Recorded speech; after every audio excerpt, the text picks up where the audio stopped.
В Ленске в связи с ростом заболеваемости переведены на дистанционное обучение ученики с 1 по 8 класс 1, 3, 4 и 5 школ. В этих учебных заведениях в несколько раз превышен эпидпорог.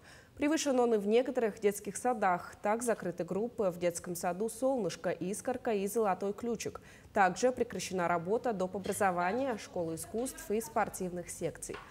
Пока карантинные мероприятия продлятся неделю с 29 ноября по 5 декабря включительно.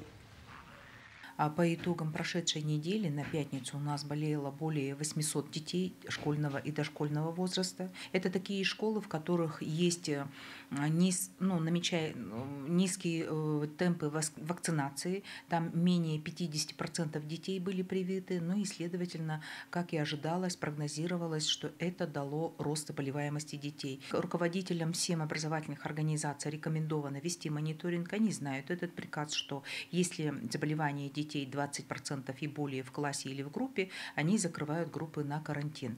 В тех перечисленных садах, которые я сказала, рекомендовано открыть дежурные группы для того, чтобы родители, которые не смогут обеспечить присмотр и уход детей, они могли бы привести детей в садик.